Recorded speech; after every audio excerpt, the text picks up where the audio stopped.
Ano ang dapat i-look forward ng audience sa film? You know, it's funny.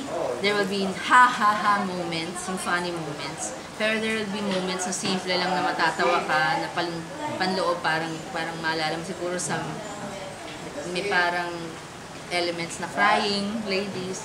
Pero may fantasy elements.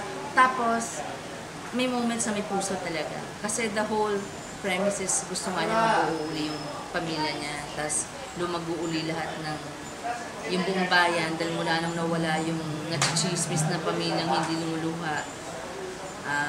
Nung nawala na sila, parang lahat ay na tumubo ng plants. Yung ganun ba, ang dami nasisirang pamilya, nag-aaway mga tao, yung daming ganun. So, ako, ang may part, yung selfish na gusto ng character kong si Cora, yung mabuo yung pamilya, at saka yung negosyo rin.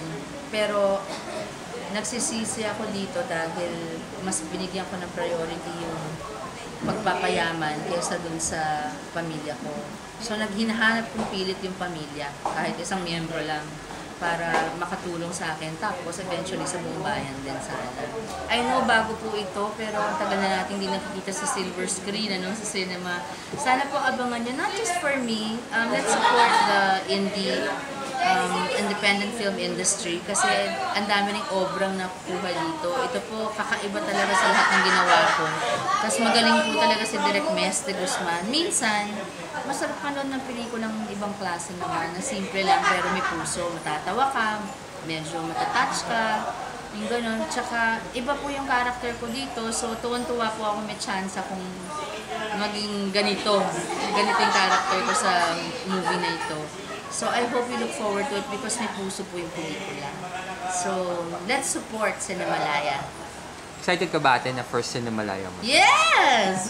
Very excited! I'm so honored. Thank you, Cinemalaya. Thank you so much. Thank you, Direk Mes de Guzman. Thank you, Ate Rhea, na akong naisip nyo dito sa project na to. Thank you to Cinemalaya and to you both for the opportunity na makagawa naman ako ng ganitong pelikula. Tsaka siguro talagang gusto ni Lord mauna to. Kasi dinadasal ko naman lahat So pag ganon, may hindi natuloy, ayaw ni Lord yun. Baka hindi tama. So, lahat nasa kamay niya at talagang pinasa sa Diyos ko. So, I believe this is what He wants muna. Siguro sabi niya, iba muna anak para matuwa naman sila. So, para iba na may bago yung Sharonians ko. Thank you so much. At saka, mahal na mahal ko kayong lahat. You're really all precious to me.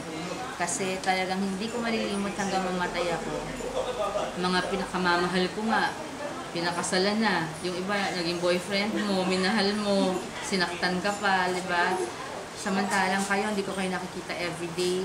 Pero I'm so grateful because hindi niyo ako iniiwan. Tuloy-tuloy lang yung pagmamahala natin. That's so important to me. You just don't know. You don't know. You don't know kasi where I'm coming from. So, sa akin, it's so special. You are important. I love you all. Thank you so much.